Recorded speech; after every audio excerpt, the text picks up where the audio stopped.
After almost 2 years of doing other stuff, we are finally back with the 7th film in the Godzilla franchise, as today we're going to look at Ebirah, Horror of the Deep, released in 1966. It was also released in the United States in 1968 under the title of Godzilla vs. the Sea Monster. And while it is the 7th film in the Godzilla franchise, it actually was not supposed to be a Godzilla film at all. It was supposed to be a King Kong film, but then they're like, whatever, let's just make Godzilla instead. So you might be wondering, who does Godzilla fight this time? Well, Ebirah, of course, who's in the title, who is also a giant lobster.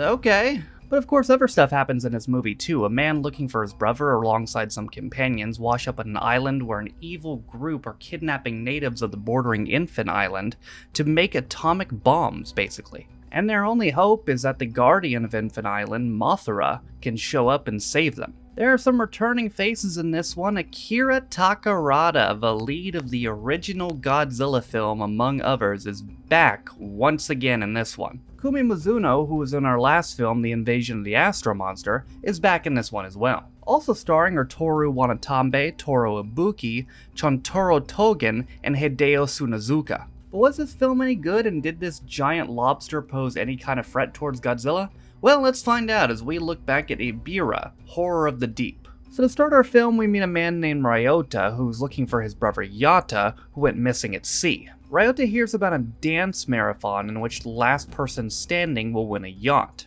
He shows up a little late though, just as two men, Ichino and Nita, drop out. He makes friends with the two and they take him to the harbor to see some yachts. They go inside one and see it's stacked with provisions, but they're not the only one there. A man with a shotgun's there too. Shotgun Man is named Yoshimura, and he tells them that they can stay the night on the yacht, but they gotta leave in the morning. Yoshimura then awakens to find out that Ryota destroyed his shotgun. Oh, and also they're at sea now, because Ryota also jacked the boat, and they're going to look for his brother. The days pass, and they come to find that Yoshimura is actually a bank robber who was hiding out on the yacht after he stole 4 million yen. They eventually devise a plan to overthrow Ryota, but before they can execute on it, a big storm starts a-coming. The storm hits them hard, but not as hard as that giant fucking lobster's about to. That's right, Ebirah shows up for the first time and completely destroys their boat. Luckily, the next morning, they wake up on some sort of island. They climb up the island and find a sword, which for whatever reason they think means cannibals. I'm not sure how that translates, but alright.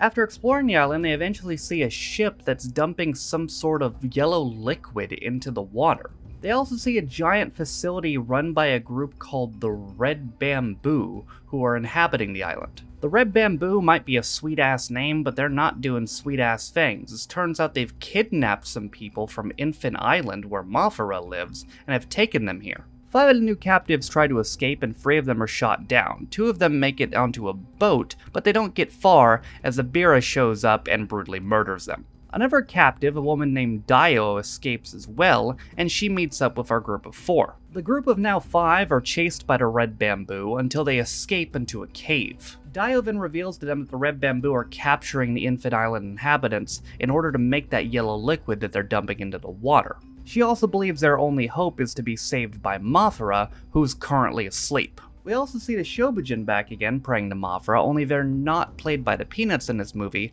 rather a group called Pear Bambi. Back to the 5 in the cave who are trying to devise a plan of attack, and oh, is that a giant claw? And oh my fucking Godzilla. Well, not wanting to stay in there much longer, they decide to break into the Red Bamboo base, which they're able to do easily, as Yoshimura is a master safecracker. They eventually find an elevator which takes them down to a lab in which they find smoke bombs, which they take a couple of, and also Dio gets a new necklace. After exploring the base more, they find out that it's a heavy water facility, which is used to make atomic bombs. They're eventually found out by the Red Bamboo, but they use the smoke bombs to momentarily escape. There's then a random time jump where 2 of them have acquired lab coats and they're once again attacked by the Red Bamboo. Yoshimura, Ichino, and Dio are able to escape, however they capture Nita and Ryota gets carried away on a random balloon. The remaining 3 escape back to the cave and hear Godzilla's heartbeat, finding that he's still alive. Meanwhile, Nita is put with the Infant Island natives, and they reveal to him that the yellow stuff they're making is used to keep Ebirah away. Back to our group of 3 who decide they have 2 options. 1, wait and hope for Mothra, or 2, take the risk on waking up Godzilla. They decide to wake up Godzilla, so using that sword they found earlier as well as the wire from Daio's new necklace, they make a makeshift lightning rod, and now just wait for lightning. Back on Infant Island, they're still praying to Mothra, and Ryota crash lands on their party, at which point he immediately reunites with his brother Yatta. Nita, meanwhile, has also devised a plan of his own as he directs the Infant Island natives to make a fake yellow liquid instead of the real one they were making for the red bamboo. Ryota and Yatta then set out back for the island again, and before they leave, the Shobijin gives them some food, some of that yellow liquid, and instructs them that once they get there, make a net. A giant-ass net. Why? Well, we'll find out later. As they're making their way over, there's a storm, and they lose their food as well as the yellow liquid. Oh, and they're attacked by Ebirah. Luckily, the storm also creates lightning, which hits that makeshift lightning rod, which is able to zap Godzilla back awake. Godzilla then confronts Ebirah as Yatta and Ryota make it safely to the island. They then play catch with a rock for a little bit until they finally lock up, and Godzilla gives him a belly-to-belly overhead suplex. Ebirah then drags Godzilla underwater, which doesn't go at all well for him. He just gets bonked a couple times, and then he fucking runs away. And Godzilla is flabbergasted. He's like, did this guy just seriously fucking run away? Alright, whatever. The next day, our group of 3 meet up with Ryota and Yatta, and we're once again a group of 5. They make their way back to the Red Bamboo facility and try to devise a plan, but unfortunately the Red Bamboo is listening in. The 5 run away from the Red Bamboo, at which point Daio runs into Godzilla, who, uncharacteristically, takes an interest in her, because again, this used to be a King Kong film, and they really rewrote fuck all. Seriously, he even gets the King Kong zoom in, look at that. Godzilla then is tired, so he falls asleep until a giant condor shows up. What? The condor attacks Godzilla and proceeds to annoy him enough that Godzilla deems him worthy to be fucking vaporized. And then some red bamboo fighter jets appear out of nowhere and attack Godzilla while some 50s diner music plays. What? Daio reunites with the other 4 and they escape while Godzilla easily takes care of the fighter jets. And now the Red Bamboo have successfully pissed him off, so he makes way for their base. But don't worry, brothers, they've made an electrified fence. Oh, not this crap again. And guess what? Just like every other time they use this stupid ass trope, it doesn't fucking work. Godzilla then just starts completely destroying their base all the way to the point where they decide to push the self-destruct button on the entire island. The Red Bamboo prepare to evacuate and take the yellow liquid that they don't know is fake, and are prepared to leave the Infant Island natives there. Luckily, Yoshimura and Yatta show up to rescue them. The Red Bamboo escape with their fake-ass liquid, which again is fake-ass liquid, so Ebirah shows up again and promptly kills them all. Godzilla, who's finally finished destroying shit, is like, hey, you again, fuck you. They start to fight again, and Ebirah drags Godzilla underwater again, which I'm sure will go a lot better than last time. Meanwhile, our group of now 6 and the Infant Island natives get to work making this giant-ass net, as Mothra's lazy ass finally fucking wakes up.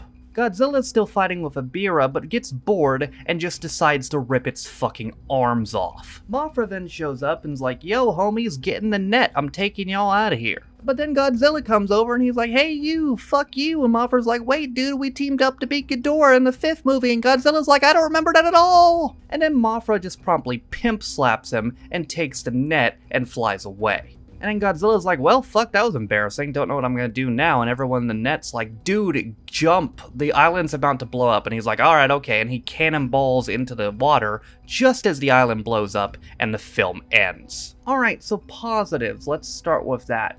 I really liked the cast. I thought the cast was great, and especially the original 5 really meshed well together.